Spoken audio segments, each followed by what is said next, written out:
અંકલેશ્વરમાં પત્રકાર પર જીવલેણ હુમલાની ઘટનાએ ભારે ચકચાર મચાવી છે. કથિત ઓનલાઈન સટ્ટા બેટિંગની પ્રવૃત્તિનું શૂટિંગ કરી રહેલા પત્રકાર પર કેટલાક શખ્સોએ હુમલો કર્યો હતો. ગંભીર રીતે ઈજાગ્રસ્ત પત્રકારને સારવાર માટે ભરૂચ સિવિલ હોસ્પિટલમાં ખસેડવામાં આવ્યા છે. પોલીસે ગુનો નોંધી હુમલાખોરોને ઝડપી પાડવાની કાર્યવાહી પણ શરૂ કરી છે. અંકલેશ્વરમાં પત્રકાર વિપુલ જાની કથિત ઓનલાઈન સટ્ટા બેટિંગની પ્રવૃત્તિઓનો વિડીયો બનાવી રહ્યા હતા, ત્યારે કેટલાક શખ્સોએ તેમના પર જીવલેણ હુમલો કર્યો હતો. હુમલામાં તેમને ગંભીર ઈજાઓ પહોંચી હતી. 108 એમ્બ્યુલન્સ મારફતે તેમને પ્રથમ સારવાર માટે હોસ્પિટલ લઈ જવાયા બાદ વધુ સારવાર માટે ભરૂચ સિવિલ હોસ્પિટલમાં રિફર કરવામાં આવ્યા હતા.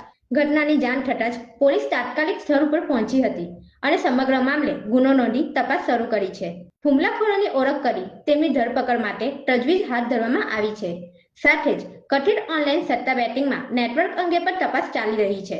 બી ડિવિઝન પોલીસ સ્ટેશનથી નજીકમાં આવી પ્રવૃત્તિ ચાલી રહી હોવાના આક્ષેપો વચ્ચે આ ઘટનાએ કાયદા વ્યવસ્થા અને પત્રકારોની સુરક્ષાને લઈને અનેક સવાલો ઊભા કર્યા છે. સ્થાનિકોમાં પણ બંને એરિયાઓમાં કાયદાઓનો ડર ઘટી રહ્યો હોવાની ચર્ચા જોવા મળી રહી છે. પોલીસે સમગ્ર મામલે નિષ્પક્ષ તપાસ અને કાયદેસરની કાર્યવાહી કરવાની ખાતરી આપી છે.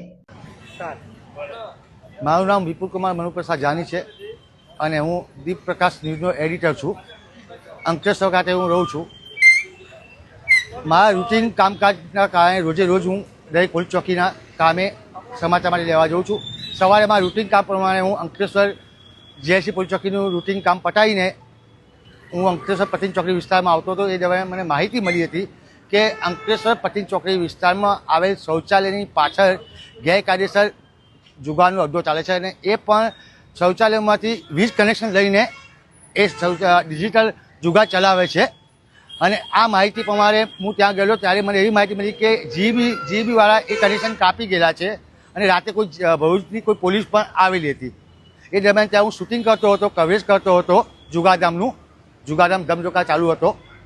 એ દરમિયાન અંદર એક બેઠેલ માથાભારે ઈસમ દ્વારા સીધો આવીને મારી પર હુમલો કરવામાં આવ્યો. 5 થી 7 મને લાફા મારવામાં આવ્યા અને મારા સટના બધા પતંગ તોડી નાખવામાં આવ્યા અને મને જીવનો ખતરો છે કે આ લોકો મારું લગભગ મર્ડર કરી નાખશે મારું. કેમ કે પોલીસ તંત્ર જ્યારે મેં જાણ કરી ત્યારે અહીંથી લોકલ પોલીસ કોઈ આવવા તૈયાર નથી. જ્યારે મારા ડીવાયએસપી સાહેબને વાત કરી મેં કુશલ ઓઝા સાહેબને તો સાહેબનો ફોન આવ્યો એ પછી અહીંથી પોલીસ ત્યાં મને લઈ ગઈ અને પ્લાન લાવી. અહીંથી કોઈ પોલીસ નથી આવી. ડીવાયએસપી સાહેબ ઓઝા સાહેબનો ફોન આવ્યો પછી પોલીસ બધી ત્યાં અડ્ડા ઉપર જઈને એને મારું બાઇક લેવડાવ્યું છે અને એને લાયા અને મેં અરજી કરી એની સામે એની બી અરજી લીધી છે. જો ગુનેગારની અરજી લેવામાં આવી છે, મને યોગ્ય ન્યાય નહીં મળે તો આગામી સમયમાં હું અંકલેશ્વર તાલુકાના દરેક જગ્યાના 2 નંબરના ધંધા હું બતાવવાનો રહીશ અને જ્યારે મને જે કરવું હોય એ કરી શકે છે. હું મારી પ્રતિષ્ઠા, મારું જે સન્માન છે, જે પત્રકારી છે એ ધર્મનું નિભાવતો રહીશ. અને પોલીસ તંત્રને હું નમ્ર વિનંતી કરું, સાહેબ તમે આવા અસામાજિક તત્વોને જે છાવરવાની કોશિશ કરો છો એ બંધ કરો, નહીં તો આગામી સમયમાં આમ નાગરિક રોડ ઉપર નહીં ફરી શકે. જય હિન્દ, જય ભારત. 60 મીટરની નજીક જ છે. રોજ પોલીસ 4-5 આટા મારે છે, પોલીસની નજર નથી આવતું.